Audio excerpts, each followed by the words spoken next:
பழத்தோட்ட ஊழியங்கள் கர்த்தரருளின ஊழியங்கள் திராட்சை பழத்தோட்ட ஊழியங்கள் கர்த்தரருளின ஊழியங்கள் அவரில் நிலைத்திருந்து கனி கொடுப்போம் கர்த்தர் வாய்க்க செய்வார் அவரில் நிலைத்திருந்து கனி கொடுப்போம் கர்த்தர் வாய்க்க செய்வார் துதி உமக்கே துதி உமக்கே துதி உமக்கே என்றுமே என்றும் துதி உமக்கே துதி உமக்கே துதி உமக்கே என்றுமே என்றும் துதி உமக்கே என்றுமே என்றும் துதி உமக்கே என்றுமே திராட்சை பழத்தோட்ட ஊழியங்கள் கர்த்தரருளின ஊழியங்கள்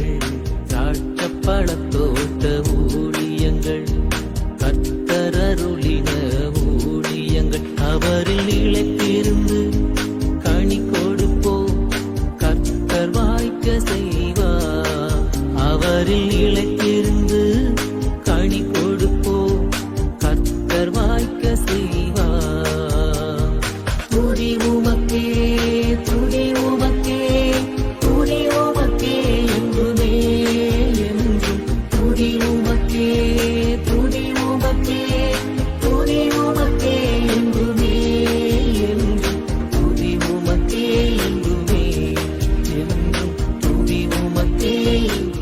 சிறியவனை பொழுதிலிருந்தும் எளியவனை குப்பையிலிருந்தும் எடுத்து உயர்த்தி ராஜாக்களோடும் பிரபுக்களோடும் வந்திருக்கச் செய்கிற அருமை ஆண்டவர் இயேசு கிறிஸ்துவின் இனிதான நாமத்தினாலே இந்த சத்தத்தை கேட்கின்ற அனைத்து தேவனுடைய பிள்ளைகளுக்கும் என்னுடைய அன்பான வாழ்த்துகள். நீங்கள் கோடா கோடியை பெருகுவீர்களாக, உங்களுடைய பிள்ளைகள் கோடா கோடியை பெருகுவார்களாக என்று வாழ்த்துகின்றேன், ஆசீர்வதிக்கின்றேன். பிரியத்துக்குரியவர்களே, சென்ற சனிக்கிழமை நாகர்கோவிலில் நடைபெற்ற நம்முடைய விடுதலையின் ஊழியத்தை ஆண்டவர் அதிகமாக ஆசீர்வதித்தார். அநேக புதிய ஜனங்களை ஆண்டவர் அழைத்து கொண்டு வந்தார். அது மாத்திரமல்ல, அங்கே வந்த மக்களுக்கு மிக சிறப்பான ஒரு செய்தி ஆண்டவர் கொடுத்தார். ஜெப நேரத்தில் எவ்வளவு அதிகமான தேவனுடைய வல்லமை வெளிப்பட்டது, எத்தனை பேருக்கு விடுதலை ஆண்டவர் கட்டளையிட்டார். ஒருவேளை அங்கே வந்த அனைவருக்கும் மிக சிறப்பான விருந்தையும் பரிமாற கர்த்தர் உதவி செய்தார்.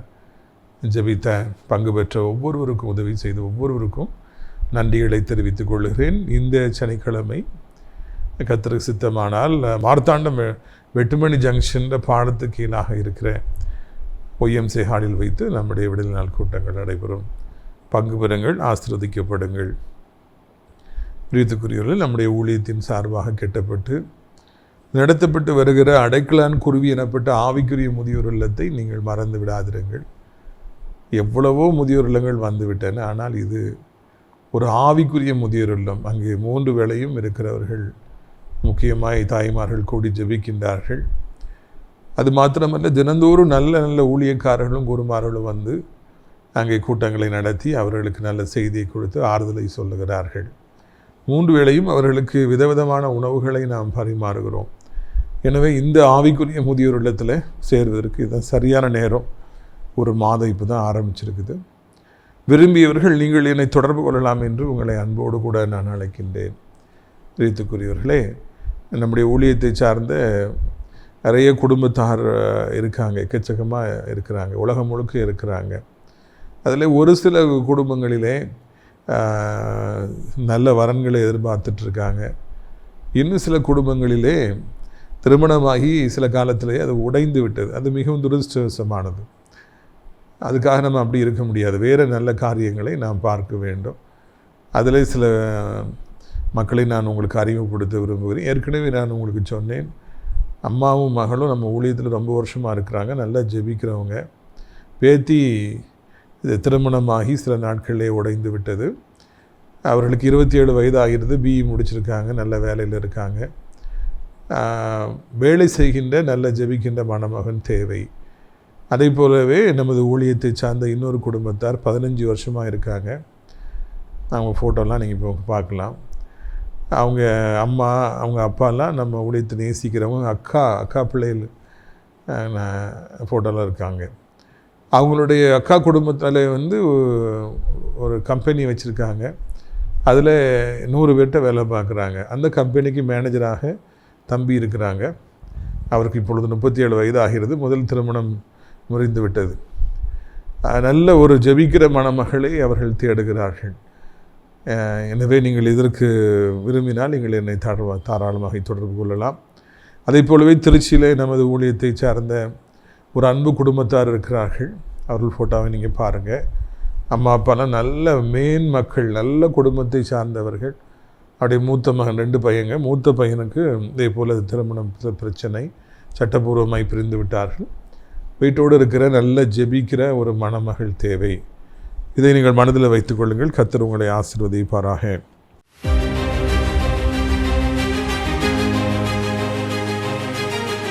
நீதிமொழிகள் 4:23 சொல்கிறது, எல்லா காவலோடும் உன் இதயத்தை காத்துக்கொள். இந்த நாட்களில் இதயத்தை காப்பது என்பது எவ்வளவு கடினமான காரியமாக இருக்கிறது. அது வாலிப வயது என்றால் கேட்கவே வேண்டாம். எப்பொழுது பார்த்தாலும் உள்ளமானது யாரோ ஒருவரை நினைத்து நினைத்து நினைத்து நினைத்து அந்த அன்பிலே அது அப்படியே மூழ்கி போய்விடும். வேறு சிந்தனையே இருக்காது. படிக்க மனம் இருக்காது, வேலைக்கு செல்ல மனம் இருக்காது, உருப்படியாக ஒரு சுத்தமாக வாழாது நினைக்காது. வாலிப காலங்களில் கெட்டு போனவர்கள், அது நிமித்தமாய் மரணத்தை கூட சந்தித்தவர்கள் அதிகம். ஆனால் நீங்களோ யோசிப்பை போல உங்கள் வாலிப காலத்தில் உங்கள் இதயத்தை பாதுகாத்துக் கொள்வீர்கள் என்றால், இயேசுக்கு மாத்திரம் ஒப்பு கொடுத்து வசனங்களுக்கு மாத்திரம் பிரியமாய் நீங்கள் வாழ்வீர்கள் என்றால், இந்த உலகத்தை அசைக்கிற ஒரு மனுஷியாக மாற்றப்படுவீர்கள். இந்த உலகத்தில் எவருக்கும் இல்லாத கிருபைகள், பலனை, ஆசீர்வாதத்தை கர்த்தர் உங்களுக்கு தருவார். இந்த உலகமே உங்கள் மூலமாக ஆசீர்வதிக்கப்படும்.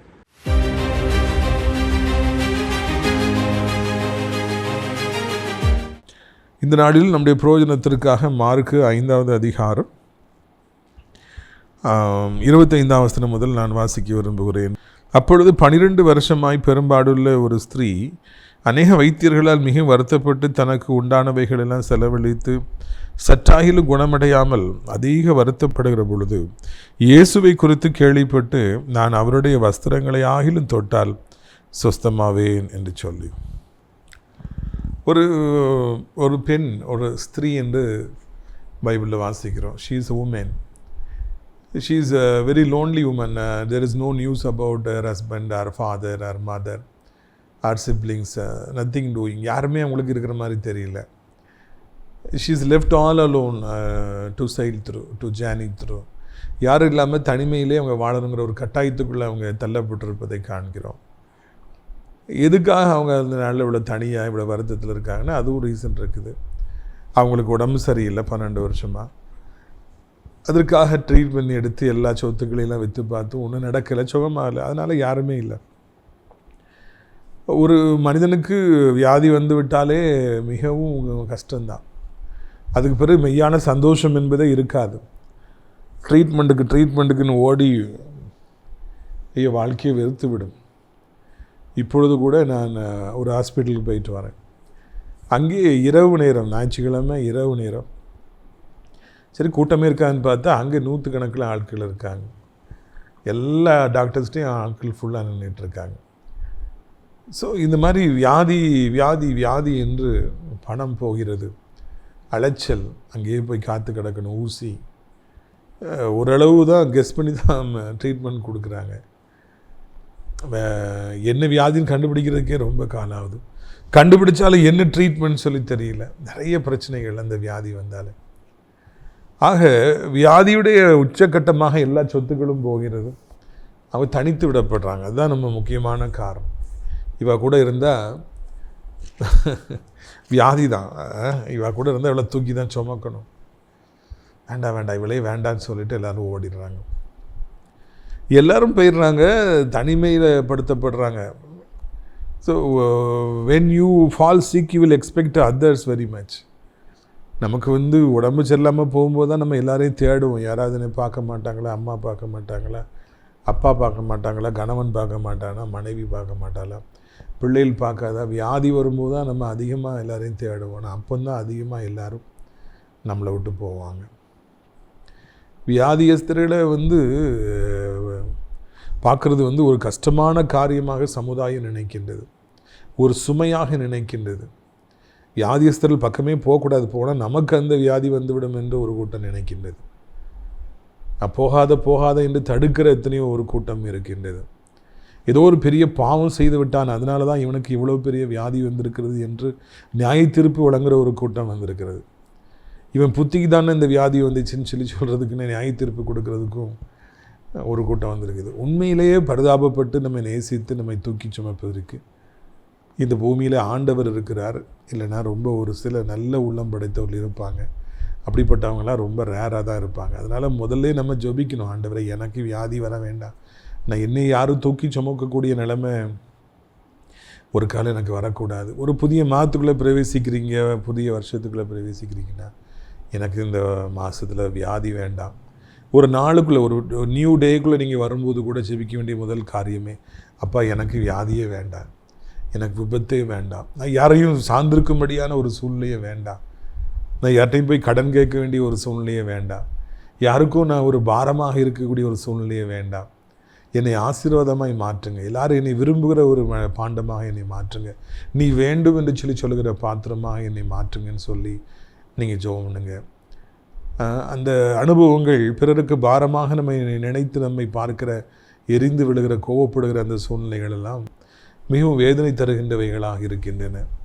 குறித்துக்குரியவர்கள் இந்த பெண்ணை அப்படியாக கோவப்படுற காலங்களாம் முடிஞ்சு தனிமைப்படுத்தப்பட்டு விட்டார்கள். ஆனாலும் கூட அவர்களுடைய வாழ்க்கையில் எல்லாத்தையும் இழந்து போன நிலைமையிலும் கூட இயேசுவை குறித்து கேள்விப்பட்டு அவருடைய வஸ்திரத்தின் ஓரத்தையாக நான் தொட்டால் குணமாவேன் எனப்பட்ட ஒரு பெரிய விசுவாசம் அவர்களுக்கு அங்கே இருந்தது என்று நான் காண்கின்றோம். If I only touch the edge of his cloak, அவருடைய வஸ்திரத்தின் ஓரத்தை தொட்டால் கூட போதும் எனக்கு சுகம் கிடைச்சிருங்கிற ஒரு விசுவாசம் இருந்தது. அவர்களுக்கு எல்லாம் போயிற்று, பணம் போயிற்று, சொந்த பந்தங்கள் போயிற்று, அழகு போயிற்று, அவருடைய வீடு போயிற்று, எல்லாம் போயிற்று. ஆனால் அவர்களுக்குள்ளே விசுவாசம் போகவில்லை. அதைத்தான் இந்த இடத்துல நாம் பார்க்கிறோம், பார்த்து ஆச்சரியப்படுகிறோம். கவனிக்க வேண்டிய காரியம் என்று நான் நினைக்கின்றேன். அப்படி வியாதியை கவனிக்க வேண்டிய அவசியம் இல்லை, அவங்களுக்குள்ளே இருக்கிற விசுவாசத்தை தான் பார்க்கணும். இந்த வியாதி பெருசாக இருக்கலாம், அதனால் நிறைய இழப்பு வந்துருக்கலாம். அதை விட விசுவாசத்தை பார்த்தீங்களா, எல்லாம் போனான்னு யார் போனான்னு இயேசுவை தொட்டால் எனக்கு விசுவாசம், எனக்கு சுகம் கிடைக்குங்கிற விசுவாசம் அவர்களுக்குள்ளே இருந்தது. So you can loose any thing in the world. இந்த உலகத்தில் எதனாலும் நீங்கள் இழந்து போகலாம், யாரனாலும் கூட இழந்து போகலாம். ஏன்னா நம்ம அநேக நேரங்களில் யாரெல்லாம் நம்மளை விட்டு போவாங்க அப்படிங்கிறது அது அன்இமேஜினபிளாக இருக்குது. நம்ம நினைக்காத மக்களெல்லாம் நம்மளை விட்டு போகிறாங்க. இந்த மாதிரியான ஒரு நெருக்கடியான ஒரு சூழ்நிலையில், நமக்கு வியாதி விட்ட சூழ்நிலையில், நமக்கு இந்த உலகத்தில் எதுவுமே நமக்கு பாசிட்டிவாக இருக்காத ஒரு நேரத்திலும் கூட நமக்குள்ள விசுவாசம் இருக்குதா? இந்த சகோதரி சொல்கிறாங்க, அவருடைய வஸ்திரத்தின் ஓரத்தை தொட்டால் கூட நான் சுகமாவேன். யோபு பக்தன் சொல்கிறார், இதை விட அதிகமான ஒரு பரிதாபமான நிலைமை, என் மீட்பர் உயிரோடு இருக்கிறார், என் மீட்பர் உயிரோடு இருக்கிறார், மை ரெடிமர் இஸ் அலைவ். இந்த பெண்ணாக இருக்கட்டும், யோபுவாக இருக்கட்டும், அவர்களுக்கு சாதகமாக யாரும் இல்லை, அவர்களுக்கு சந்தோஷமாக இருப்பதற்கு எதுவும் இல்லை. அவர்களுக்கு அடி மேலே அடி, அவர்களுக்கு தனிமை மேலே தனிமை, நெருக்கத்தின் மேல் நெருக்கம். ஆனாலும் கூட அவர்கள் விசுவாசத்தில் மிகவும் ஐஸ்வர்யவான்களாக இருந்தார்கள். ஆண்டவரை முழுமையாய் நம்பினார்கள், சிறு குழந்தை போல நம்பினார்கள். ஆண்டவர் நல்லவர் என்பதை புரிந்து கொண்டிருந்தார்கள், ஆண்டவர் வல்லவர் என்பதை அவர்கள் புரிந்து கொண்டிருந்தார்கள். தேவனாலே வாழ்க்கையில் எந்த நிலைமையிலும் உதவி செய்ய முடியும். அவர் என்னென்றைக்கும் கைவிட மாட்டார், அவர் வெறுக்க மாட்டார், அவர் எப்படினாலும் மனம் இறங்குவார், அவர் எனக்கு உதவி செய்வார். அவருடைய பிள்ளை நான், அவருடைய பிள்ளையாக இருக்கிறதுனால அவர் நிச்சயமாக எனக்கு உதவி செய்வார். அவர்தான் என்னை படைத்தார், அவர் நல்லவர் என்பதை, அவர் வல்லவர் என்பதை முழுமையாக அவர்கள் விசுவாசித்தார்கள். என்றைக்குமே நான் என்னுடைய ஆவிக்குரிய வாழ்க்கையில் அனுபவத்தில் நான் கண்டுபிடித்திருப்பது என்ன என்றால், நமக்கு எல்லாம் சாதகமாக இருக்கிற பொழுது, வெற்றியாக இருக்கிற பொழுது நாம் ஆண்டவரை விசுவாசிப்பது பெரிய காரியம் அல்ல. நமக்கு படிப்பில் வெற்றி, நமக்கு குடும்பத்தில் வெற்றி, குடும்ப வாழ்க்கையில் வெற்றி, இல்லைன்னா பிஸ்னஸில் வெற்றி, எல்லாத்துலேயுமே நம்ம ஜெயித்துட்ருக்கோம். அப்போது நாம் ஆண்டவரை விசுவாசிப்பதும் இயேசு நல்லவர் என்று சொல்லுவதும் பெரிய காரியம் அல்ல. ஆண்டவரை குறித்து முழக்கமிடுவது பெரிய காரியம் அல்ல. ஊழியத்தில் முன்பாக இருப்பது பெரிய காரியம் அல்ல. ஒன்றும் இல்லாமல் இருக்கிற பொழுதும், எல்லாம் எதிராக இருக்கிற பொழுது, எல்லாரும் நம்மை வெறுக்கிற நேரத்திலும் கூட, மிகவும் கசப்பான காலங்கள் வழியாக கடந்து போக வேண்டிய நேரங்கள் வந்தாலும் அதன் மத்தியிலும் இயேசுவை விசுவாசிப்பதும் சந்தோஷமாக இருப்பதும் ஆண்டவருடைய வல்லமையை ஒரு சிறு குழந்தையைப் போல நம்புவதும் இதே போல யோபுவைப் போல என் மீட்பர் உயிரோடு இருக்கிறார் என்று சொல்லுவது, அதுதான் உத்தம விசுவாசம். அதுதான் ஆண்டவர் எதிர்பார்க்கிற விசுவாசம். அப்படிப்பட்ட விசுவாசிகள் தான் குறிஞ்சி மலரை போன்றவர்கள். எப்பொழுதாவது தான் அவர்கள் இந்த பூமியிலே பிறப்பார்கள், வசிப்பார்கள். எலிசா என்பவர் எப்பொழுதாவது தான் இந்த பூமியில தோன்றுவார்கள். இப்படிப்பட்ட தீர்க்கதரிசிகள் ஆண்டவர்கிட்ட சகஜமாக பேசி ராஜாக்களே ஆட்டி வைக்கிறவங்க, ஒரு நாட்டோட தலைமை எழுத்தையும் மாத்திரவங்க எப்பமா தான் பிறப்பாங்க, டெய்லி பிறக்க மாட்டாங்க. நீங்கள் ஆண்டவரை ஒரு சிறு குழந்தை போல நம்புவீர்கள் என்றால் நீங்களும் ஒரு குறிஞ்சி மலர் தான். நீங்களும் பரலோகத்தின் பார்வையில் ஒரு மிகப்பெரிய ஒரு மனிதன் தான். நீ இந்த உங்களை மாதிரி ஒரு விசுவாசி இந்த பூமி காண்றதுக்கு கொடுத்து வைத்திருக்கணும் இல்லையா? நீங்கள் சாதாரணமான ஒரு மனிதர் அல்ல என்பதை தெரிந்து கொள்ளுங்கள். இந்த நாளிலும் கூட எனக்கு வேலை இல்லையே, எனக்கு வயதாகி விட்டதே, இல்லைன்னா எனக்கு இப்படி ஒரு நிலைமை வந்துடுச்சே, நீங்கள் அதெல்லாம் குறித்து கவலைப்படாதீங்க. என் ஆண்டவர் பெரியவர். ஆண்டவரை குறித்து சிந்தித்து அப்படி வல்லமையை குறித்து சிந்தித்து நீங்கள் கர்த்தருக்குள்ள சந்தோஷமாக இருங்க. ரெண்டாவதாக நீங்கள் பாருங்கள், இந்த கட்டத்தில் ஆண்டவர் போகிறாரு. இந்த அம்மாவுக்கு ஏசப்பாவை பற்றி எதுவுமே தெரியாது, மிகவும் பலகீனம், நடக்கிறது கூட ஒரு கடினமான ஒரு காரியம். அந்த நேரத்தில் அவ்வளவு கூட்டமாக இருக்கிற அந்த நேரத்தில் ஆண்டவருடைய சுகத்தை பெறுவதற்காக ஜனங்கள் முண்டியடித்து கொண்டிருந்த அந்த நேரத்தில் இந்த பலகீனமான பாண்டமாகி இந்த பெண் எல்லா கூட்டத்தையும் தாண்டி உள்ளே பூந்து பூந்து பூந்து பூந்து போய் ஆண்டவருடைய வஸ்திரத்தின் ஓரத்தை அவர்கள் தொட்டார்கள் என்று காண்கின்றோம். எவ்வளவு கடினமான ஒரு காரியம். மேலோட்டமாக வாசிட்டு போனோன்னு நமக்கு தெரியாதுங்க. ஒரு பெண் உள்ளே வரும்பொழுது எவ்வளோ அடித்து தள்ளியிருப்பார்கள், மிதித்து தள்ளியிருப்பார்கள், சீ போன்னு சொல்லியிருப்பாங்க. ஒரு ஆணென்றால் ஒருவேளை பலன் இருக்கும், தள்ளிட்டு உள்ளே வரலாம். ஒரு பெண், அந்த கூட்டத்தில் மெஜாரிட்டி ஆண்கள் தான் இருந்திருப்பான். அதெல்லாம் தாண்டி போராடி நான் ஆண்டவருடைய வஸ்திரத்தின் ஓரத்தையாவது தொடுவேன், எனக்கு அவசரம், எனக்கு ஆண்டவர் இயேசு மாத்திரம்தான் சுகம் கொடுக்க முடியும் என்று அந்த பெண் போய் தொட்டாங்களாம். நம்முடைய வாழ்க்கையில் உன்னை சாதிக்க வேண்டும் என்று நினைத்தால் நிச்சயமாக சாதிக்கலாம். செய்யணும்னு நினச்சா கண்டிப்பாக செய்யலாம். முடியாதுன்னு சொல்கிறதுக்கு எத்தனையோ பேர் இருக்காங்க. இதை படிச்சுட்டு வரல முடியாது, இந்த வேலை செய்ய முடியாது. எதுக்கு? அது ரொம்ப கஷ்டமானது. இந்த இசை இவ்வளோ பெருசு இருக்குது, யார் படிப்பா? இவ்வளோ வேலையா? இது நான் செய்ய முடியாது. இந்த ஊழியத்தில் இவ்வளோ கஷ்டம், எனக்கு முடியாதுன்னு சொல்வதற்கு லட்சம் பேர் இருக்கிறாங்க. ஆனால் நினைத்தால் எத்தனை தடைகள் இருந்தாலும் சாதிக்கலாம், முன்னேறலாம், தொடலாம், கிட்ட போகலாங்கிறத இந்த பெண் அசாத்தியமான முறையில் அவங்க நிரூபிக்கிறாங்க. இப்போ நம்ம நாட்டையே ஒழுக்கிட்டு இருக்குது. கரூரில் நடந்த அந்த கூட்டம் நெரிசலை தினந்தோறும் டிவியில் நம்ம பார்க்குறோம். அங்கே பார்த்தீங்களா எவ்வளவு கூட்டம், ஒரு மனிதனை பார்ப்பதற்காக.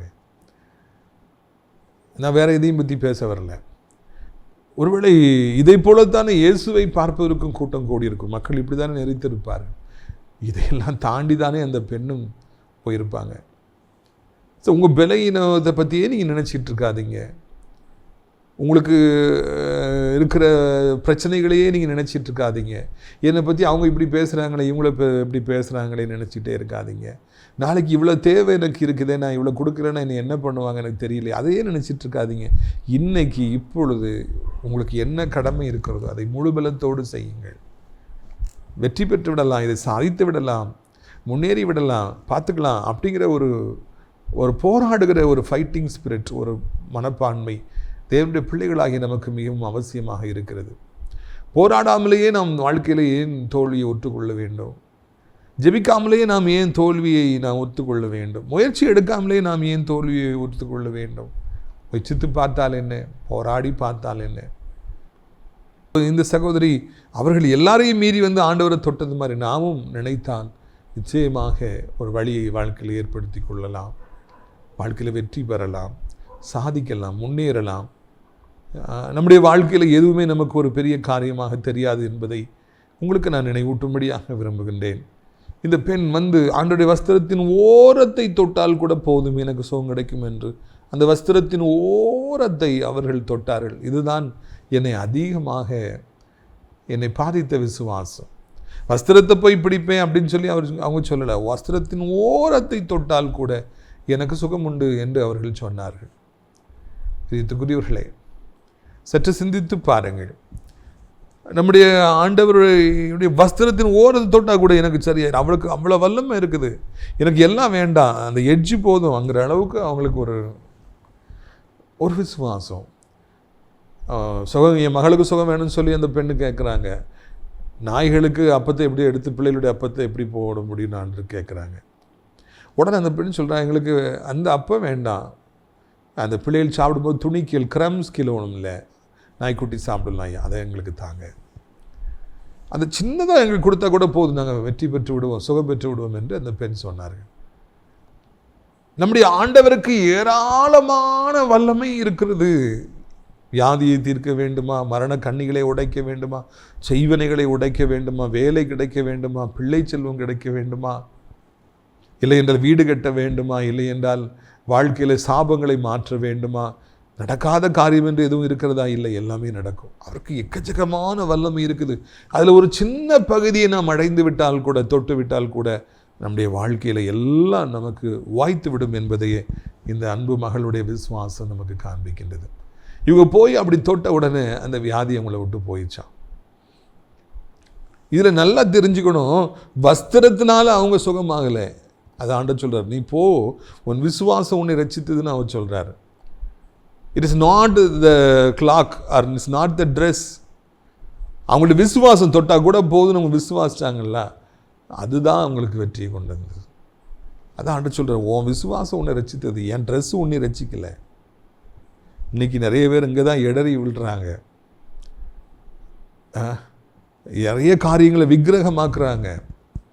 இல்லை இல்லை, அப்படியெல்லாம் இல்லவே இல்லை. ஊழியக்காரங்க ஜெபிக்கலாம், ஆலயத்துக்கு போகலாம், என்னெல்லாமோ நடக்கலாங்க. ஆனால் சுகம் கிடைக்கிறது, சுகம் தர்றது ஆண்டவர் இயேசு கிறிஸ்து. ரெண்டாவதாக நம்முடைய விசுவாசம்.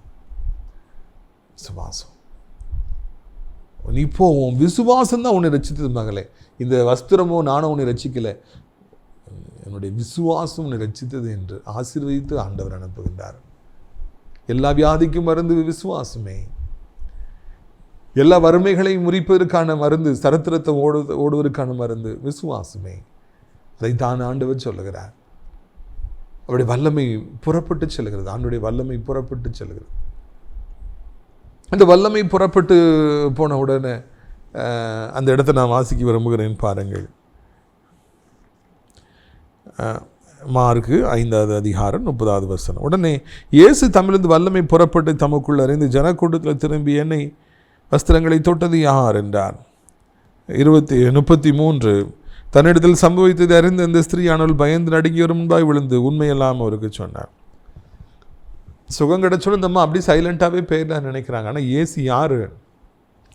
எனக்குள்ளே வல்லமை புறப்பட்டுச்சு. உடனே அந்த அம்மா மறந்திருக்க முடியாமல் நான் தாயா உங்கள் ஸ்டோரியை சொல்கிறாங்க. இன்றைக்கி நிறைய பேர் இந்த அம்மா மாதிரியே அற்புதத்தை பெற்றவுடனே சைலண்ட்டாக அப்படி போயிடலாமான்னு பார்க்குறாங்க. இல்லைங்க, எல்லார் மணியில் வந்து சாட்சி சொல்ல வேண்டிய ஒரு கடமை இருக்கிறது. அதான் ரொம்ப முக்கியமானது. இது இந்த அம்மா அப்படி சைலண்ட்டாக வந்து சுகம் பெற்று சைலண்ட்டாக போயிடலான்னு பார்க்குறாங்க. இல்லை இல்லை, யார் நீ? என்னை தொட்டது யார்? எனக்குள்ள ஒரு வல்லமை புறப்பட்டு போச்சு, நீ வா அப்படிங்கிறார் ஆண்டவர். நான் தாயா. அவங்க அப்படி நடுங்கி வந்து சொல்கிறாங்க, சாட்சி சொல்கிறாங்க. எனக்கு 12 வருஷமாக அந்த வியாதி இருந்தது, சொத்துலாம் போயிட்டு யாரும் இல்லை, ஏசப்படைய வஸ்திரத்தின் ஓரத்தை தொட்டேன், நான் நல்லா ஆயிட்டேன். சாட்சி சொல்ல இன்றைக்கு யாருக்கும் மனதில்லை. ஏன் சுகம் பெற்ற பிறகு கூட்டத்துக்கு வர்றது கூட இன்றைக்கி நிறைய பேருக்கு மனதில்லை. அது வரைக்கும் கூட்டத்துக்கு வருவாங்க, சுகமாயிடுச்சுலாம் இனியா போகணும். ஒரு சில குடும்பங்களெல்லாம் யோசித்து பார்த்துக்கிறேன். அவங்க மரண கண்ணிகளோடு இருந்த நேரத்திலலாம் நான் போய் ஜெபம் பண்ணியிருக்கிறேன். அப்போல்லாம் ஆண்டவர் அவங்கள குடும்பத்தை விடுவிச்சார். அப்போல்லாம் ஒழுங்காக வருவாங்க, மாதந்தோறும் வருவாங்க. இப்போ அந்த காலங்கள்லாம் கிராஸ் ஆகிடுச்சு, அவங்க நல்லா ஆகிட்டாங்க. இப்போது அந்த கூட்டத்து பக்கமே வரமாட்டாங்க, ஃபோனும் பண்ண மாட்டாங்க. ஏன்னா இப்போ அவங்களுக்கு தேவையில்லை, ஊழியக்காரனே தேவையில்லை. அவங்களுக்கு பிரச்சனை இருக்கும்போது வந்தாங்க, இப்போ வந்து என்னன்னே கேட்க மாட்டாங்க. தவறு, இது மிகப்பெரிய தவறு. ஆண்டவர் யார்? நீ முன்னால் வா, என்ன நடந்துச்சு, அதுக்கு பிறகு தான் போக விடுகின்றார். பிரித்துக்கு நம்முடைய வாழ்க்கையில் இயேசு நமக்கு சுகம் தருவார் என்றால் அதை எல்லோருக்கும் அறிவிக்கும்படியாக நாம் அறிவிக்கப்படுகிறோம், நாம் அழைக்கப்படுகிறோம். இயேசு எனக்கு சுகம் தந்தார் அந்த ஊழியத்துக்கு போனதுனால தான். பார்த்தீங்களா, இப்போ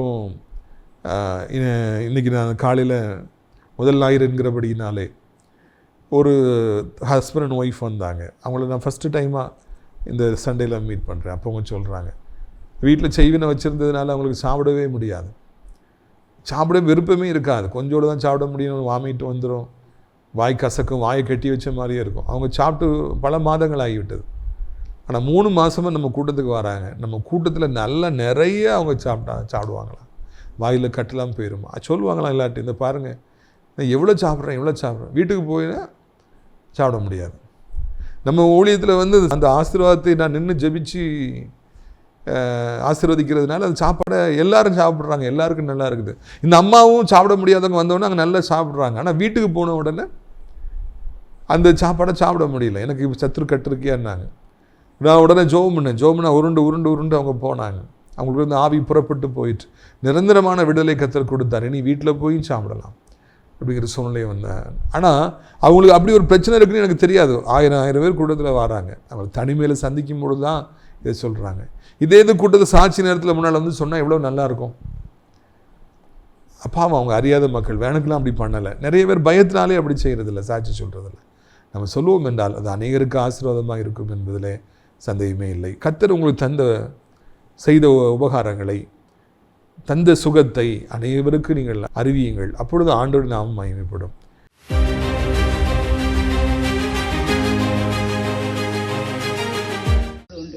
அதனால நான் அந்த வீட்டில் போய் நினச்சினேன், அவங்ககிட்ட எங்கள் வீட்டுக்காரங்கிட்டையும் போய் நான் சொல்லியிருக்கேன். எதனால சாப்பிட முடியாமல் இருந்தீங்கம்மா? போராட்டத்து நிமித்தமாக. ஆனால் அங்கே சாப்பிட முடியல. ஆனால் இங்கே வந்து நாங்கள் ஜெபித்து இந்த சாப்பாடு வந்து நான் கூட்ட முடியும் சாப்பிடும்போது நல்ல திருப்தியாக சாப்பிட்டேன். ஒரு சாப்பாடு கூட தூரப்படாத அளவுக்கு கூட வந்தவங்ககிட்டையும் நான் சொன்னேன், அங்கே வந்தால் நான் திருப்தியாக சாப்பிட்டு போயிருக்கேன். வீட்லேயும் போய் அவங்ககிட்ட போய் நான் அங்கே தான் 3 மாதம் நான் போன நேரத்தில் சாப்பிட்ருக்கேன். ஆனால் வீட்டில் அது மாதிரி சாப்பிட முடியல. வீட்டில் சாப்பிட மாட்டாங்களா ஐயா? குழம்பே ஊற்றி சாப்பிடுவேன். ஆனால் இங்கே எதுவுமே ஒன்றும் பண்ணல. கஞ்சியும் வச்சு கொஞ்சம் தான், ஒரு கரண்டி தான் சாப்பிடுவோம். அதுவும் ஊறுகாய் ஊறுகாய் சுடுதண்ணி அப்படி குழம்பே தொட்டுக்கிட்டே மாட்டேன் குழம்பு. ஆனா இங்க ஒண்ணுமே பண்ணல. ரொம்ப வேதனை. எனக்கே ஒரு ஆச்சரியம். வீட்டுக்கு போய் சொன்னேன், அங்க திருப்தியா தான் சாப்பிட்டு வரேன். அந்த அளவுக்கு கூட வந்து அம்தாட்டையும் சொன்னேன், அம்தா நான் கூட்டத்துக்கு வந்த கூட இங்க தான் அம்தா நான் சோறு கூட தூர போடாம அந்த சாம்பார் கூட்டுல எனக்கு அவ்வளவு டேஸ்டா ருசியா அப்படி இருந்து சாப்பிட்டுருக்கேன். அப்ப இங்க என்ன அங்க என்ன நடக்குது அப்படிங்கிற எனக்கே ஒரு ஆச்சரியம். அப்போ அப்போ சொன்னேன், ஆண்டு சமுத்திரம் ஊழியக்காரங்க ஜெபம் பண்ணி அந்த சாப்பாடை யாரு சாப்பிட்றாங்களோ அவங்க நல்ல திருப்தியா அந்த இடத்துல சாப்பிடுன்னு சொல்லி அவங்க சொல்றாங்க. ஜெபிக்கிறதுனால அந்த சாப்பாடு நமக்கு வந்து அது இன்னமும் விடுதலை கிடைக்கி அப்படின்னு சொல்றாங்க. அதனால விடுதலை ஆயிருக்கும் அப்படின்னு சொல்லி எனக்கு ஒரு மனசுல ஒரு சந்தோஷம். அல்லேலூயா. லேலியா. உங்களுடைய ஆசீர்வாதங்களுக்காக நான் ஜெபிக்கும்படியாக விரும்புகிறேன். ஜெபிக்கலாமா? அப்பா பிதாவை வானத்துக்கு பூமிக்கும் ஆண்டவரே, இந்த அருமையான நாளிலும் கூட அருமையான சத்தியத்தை கேட்க ஆண்டவரே நீங்கள் உதவி செய்திருக்கிறீங்க, அதற்காக நன்றி ஆண்டவரே. எவ்வளோ பெரிய வியாதியாக இருந்தால் என்ன, எவ்வளோ இழப்புகள் இருந்தால் என்ன, ஏசப்பாவுடைய வஸ்திரத்தின் ஓரத்தை தொட்ட அந்த மகளுக்கு ஒரு பெரிய வெற்றியை கட்டளையிட்டீங்க. அதை போலவே தகப்பனே, இந்த அருமையான நாளில் சத்தியத்தை கேட்குற பிள்ளைகள் வியாதிப்பட்டிருப்பார்கள் என்றால், தாங்க முடியாத துயரத்தின் மத்தியில் இருப்பார்கள் என்றால், ஆண்டவரே நீங்கள் ஆண்டவரே அவர்களுக்கு ஒரு அற்புதமான சுகத்தை தாருங்க. உங்கள்கிட்ட ஏராளமான வல்லமை உண்டு ராஜா, அதை எடுத்துக்கொள்வது தான் ஆண்டவரே எங்களுடைய கையில் இருக்கிறது. என் தகப்பனே விசுவாசத்தை மாத்திரம் இழந்து விடாதபடி இருக்க உதவி செய்யுங்க ஐயா. எதை இழந்தாலும் பரவாயில்லை, எத்தனை கோடிகளை இழந்தாலும் பரவாயில்லை, எத்தனை மனிதர்களை இழந்தாலும் பரவாயில்லை, ஆனால் உண்மை இழந்து விடாதபடி இருக்க எங்களுக்கு உதவி செய்யுங்க. உண்மையில் இருக்கிற விசுவாசத்தை மாத்திரம் இழந்து விடாமல் இருக்க உதவி செய்யுங்க. இந்த விசுவாசமே உலகத்தை ஜெயிக்கிற ஜெயம் என்று வாசிக்கிறோம். ஆண்டவரே, அப்படிப்பட்ட விசுவாசத்தை தந்து எங்களை சந்தோஷப்படுத்துங்க இறைவா. எல்லா வியாதியும் நீங்கட்டும், எல்லா கடன் பாரங்களும் நீங்கட்டும், வறுமையும் தரித்திரமும் நீங்கட்டும். இதற்கு பணம் இல்லை, அதற்கு பணம் இல்லை என்கிற எல்லா விதமான நெருக்கடிகளும் மாறட்டும் என்று சொல்லி நாங்கள் ஜெபிக்கிறோம் இறைவா. இந்த அருமையான நாளிலும் கூட ராஜா, நெருக்கத்தின் மத்தியில் இருக்கிற பிள்ளைகளுக்காக ஜெபிக்கிறோம் ஐயா. பல நெருக்கங்கள் தாங்க முடியலையே, மூச்சு முட்டுதேன்னு சொல்கிற ஒவ்வொருவருக்கும் ஆண்டவரே நீர் உதவி செய்யும்படியாக கெஞ்சுகிறோம் இயேசுவின் நாமத்தில். தகப்பனே அப்பாமே சோத்திரிக்கிறோம் ஐயா. வயதான காலத்தில் இருக்கிறவர்களுக்காக ஜெபிக்கிறோம். கீழே விழுந்துடாதபடி காத்துக்கொள்ளும், எந்த வியாதியும் அவர்களுக்கு வராதபடி காத்துக்கொள்ளும். வாலிபத்தில் இருக்கிற பிள்ளைகள் விபத்தை சந்தித்து விடாதபடி ஆண்டவரை குடி பழக்கம், போதை பழக்கம், மொபைல் அடிமைத்தனம் எல்லாவற்றிலிருந்து விடுவிக்கப்பட, ரட்சிக்கப்பட நீங்கள் உதவி செய்யுங்க. ஆண்டவரே, நீண்ட காலமாய் திருமணத்துக்காய் குழந்தைக்காய் காத்திருப்பவர்களுக்கு அற்புதத்தை செய்யுங்க. ஆண்டவரே, இந்த நாளிலும் கூட ராஜா, உலகம் இருக்கிற அத்தனை மக்களை ஆசீர்வதிங்க. எங்கள் தாய் நாட்டை சார்ந்த இந்தியாவை சார்ந்த அனைத்து மக்களையும் ஆசீர்வதிங்க. ஆண்டவரே, அனைத்து விசுவாச பிள்ளைகளையும் ஊழியக்காரர்களையும் ஆசீர்வதிங்க. நாசிரியர் திராட்சைப்பழ தோட்ட ஊழியர்களை நேசிக்கிற, நாள்தோறும் நம் நிகழ்ச்சிகளை பார்க்கிற, அறிமுகப்படுத்துகிற பிள்ளைகளை ஆசீர்வதிங்க. அடைக்கலான் குருவி முதியோர் இல்லத்தில் தங்க ஏராளமான இடங்கள் உண்டே. அநேகரை அழைத்து கொண்டு வர வேண்டும் என்று சொல்லி கெஞ்சுகிறோம். கர்த்தாவே, நீர் மகிமைப்பட வேண்டும் என்று சொல்லி கெஞ்சுகிறோம். உமக்கு எல்லா துதிகரமையும் செலுத்துகிறோம். இரட்சகர் இயேசுவின் மூலமே ஜெபிக்கிறோம் எங்கள் நல்ல பிதாவே, ஆமென். என் ஆத்துமாவை கர்த்தரை சோத்திரி, என் முழு உள்ளமையோட பரிசுத்த நாமத்தை சோத்திரி. என் ஆத்துமாவை கர்த்தரை சோத்திரி, அவர் செய்த சகல உபகாரங்களை ஒரு பொழுதும் மறவாதே. கர்த்தராகிய இயேசு கிறிஸ்துவுடைய கிருபையும் பிதாவாகிய தேவனுடைய அன்பும் பரிசுத்தாடி அந்யோன்யைக்கும் இல்லாத பிரசன்னம் உங்கள் அனைவருடைய சதா காலங்களிலும் நிலைத்திருப்பதாக. அல்லேலூயா, அல்லேலூயா. God bless you.